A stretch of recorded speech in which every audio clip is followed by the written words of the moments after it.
Let's start with Baldoni's lawsuit against the New York Times.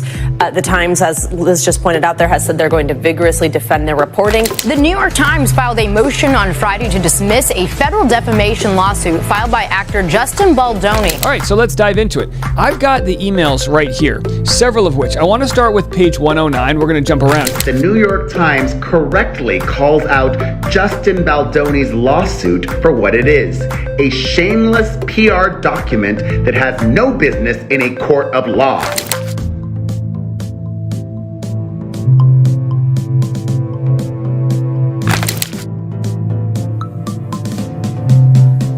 Justin Baldoni lawsuit against the New York Times is making things even more bizarre. Let's break it all down. In December 2024, the New York Times published an article titled "We Can Bury Anyone Inside a Hollywood Smear Machine," which claimed that Justin Baldoni and his team had orchestrated a smear campaign against Blake Lively. However, according to Baldoni, these allegations were entirely false. Recently, newly discovered emails have revealed shocking details about how the Times handled the entire situation, including unreasonable deadlines, edited messages, and even accusations against Baldoni's publicist. According to this New York Times article that includes screenshots, emails from Justin and his PR crisis team, it seems they use those things to their advantage to try and bury this other story of how Justin was on set. Because according to the complaint, her filing includes excerpts from thousands of pages of text messages and emails that she obtained through a subpoena. These and other documents were reviewed by the New York Times. He wants to feel like she can be buried, a publicist working with the studio and Mr. Baldoni wrote in an August 2nd message to the crisis management expert Melissa Nathan. "You know we can bury anyone," Miss Nathan wrote. In the following weeks, Miss Nathan, whose clients have included Johnny Depp and rapper Drake and Travis Scott, went hard at the press, pushing to prevent stories about Mr. Baldoni's behavior and reinforce negative ones about Miss Lively. The text messages show Jed Wallace, a self-described hired gun, led a digital strategy that included boosting social media posts that could help their cause. And I just want to say that the New York Times did make the full complaint public, so if you want to read through the entire complaint and see all of these screenshots yourself, it is there for your public viewing in case anybody wants to second guess whether this is real or what the heck. Not only did Baldoni refute these claims, but he also took it a step further by suing the New York Times for $250 million in defamation. That's right, $250 million. News legal analyst Danny Ceballos for more on this. Danny, good morning. Thanks for being here. Quite a talker. Let's start with Baldoni's lawsuit against the New York Times. The Times, as Liz just pointed out there, has said they're going to vigorously defend their reporting. Walk us through what each side would need to prove here.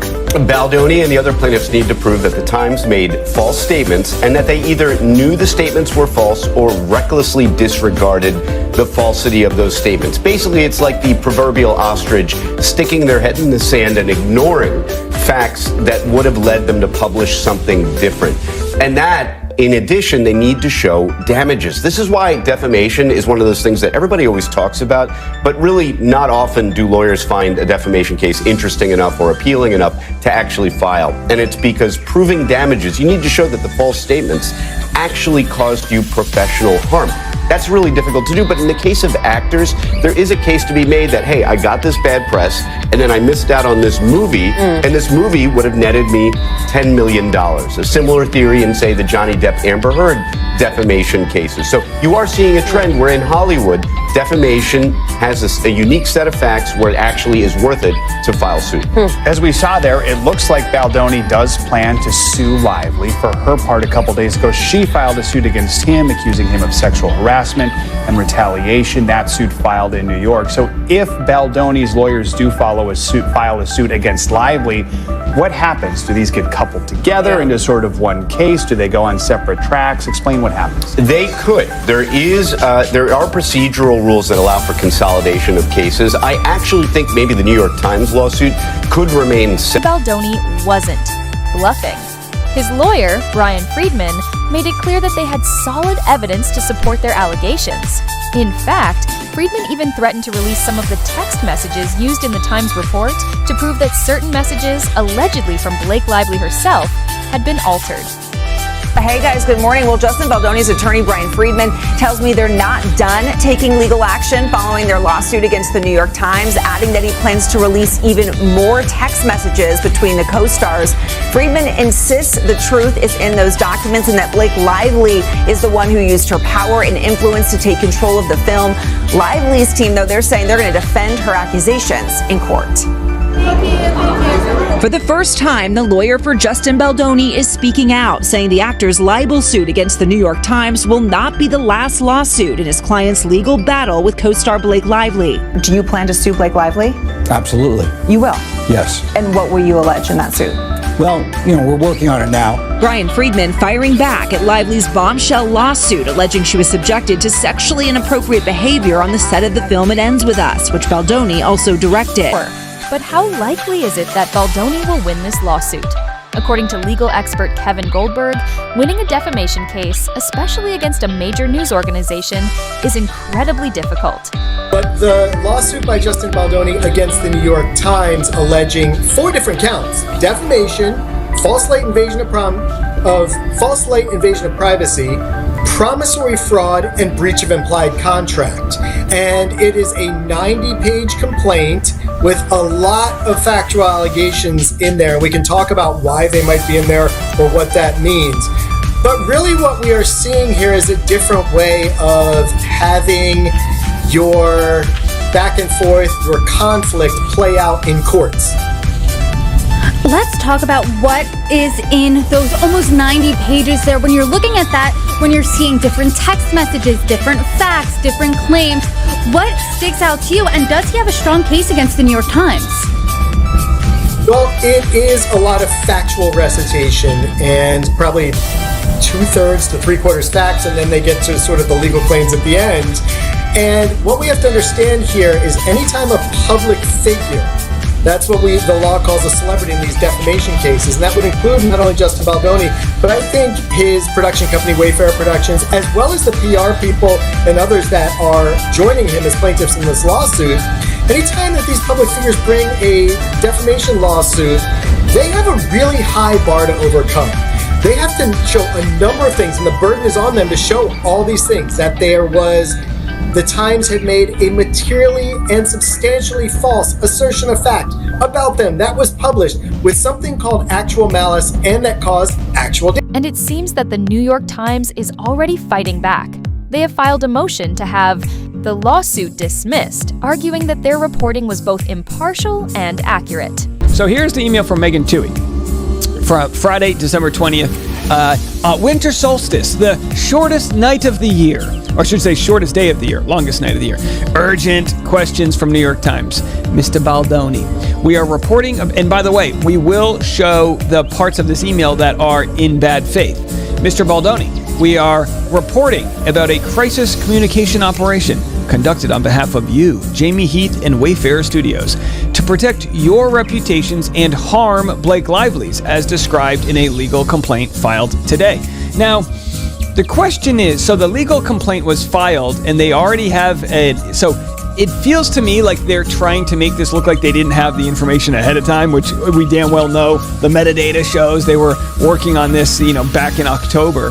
But what's interesting is they say not only is it protecting his image, but harming Blake Lively's, and that's what the whole case is going to be. Was he trying to harm Blake, or was he trying to just protect himself? The effort was undertaken last summer out of concern that complaints Miss Lively had made during the filming of It Ends With Us would become public during the movie's rollout. Again, why would Justin Baldoni and his prized film, the biggest movie they've ever made, they've got money on the line, why would they want to roll out Blake Lively's accusations against them? I'll tell you what, if anyone ever accused me of something, true or not, I'd rather not talk about it publicly. However, the situation has taken an even more shocking turn. Recently uncovered emails related to the lawsuit have raised serious concerns about how the New York Times handled the case. These emails suggest that the Times gave Justin Baldoni just one day to respond to a long list of allegations that had been compiled over 2 months.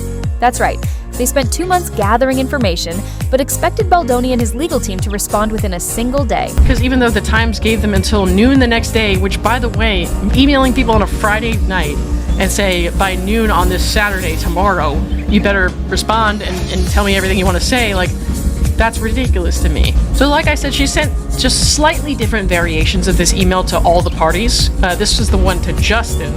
So I'll just read to you some of the tiny different details.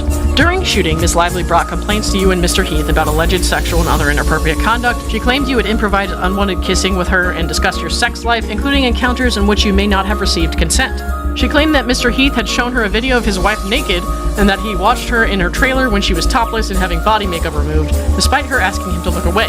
She alleged that throughout filming, you and Mr. Heath invaded Ms. Lively's privacy by entering her makeup trailer uninvited while she was undressed, including when she was breastfeeding her infant child. And we know that's not true because she invited him in the trailer. Ms. Lively had expressed concerns about you from the beginning. Before shooting, she objected to some sex scenes you wanted to add that she considered gratuitous. With the support of Sony, the film's distributor, she made her own cut of the movie, bringing in editors and a composer, and adding in a Taylor Swift song. Wayfair and Sony went with Ms. Lively's cut, and she got a producer credit. Before the release of the film, Colleen Hoover, Ms. Lively and other cast members, informed Sony and Wayfair that they would not do any publicity appearances alongside you during the rollout of the film. Ms. Hoover had experienced frustrations with you and became upset when you told her about Ms. Lively's allegations at a dinner last spring. You worried that the unfollow situation is what everyone is pointing at, seemingly that something is much bigger under the surface. As why would they all unfollow? And a member of the PR operation responded, we flagged to Jed and his team as well. Sales of her hair care line plummeted. And if that wasn't bad enough, it turns out that the New York Times sent slightly different versions of the same email to various people involved in the case. Because of the tight deadline, no one truly knew what the final article would say before it was published. This raises an important ethical question. Did the New York Times deliberately limit Baldoni's ability to defend himself?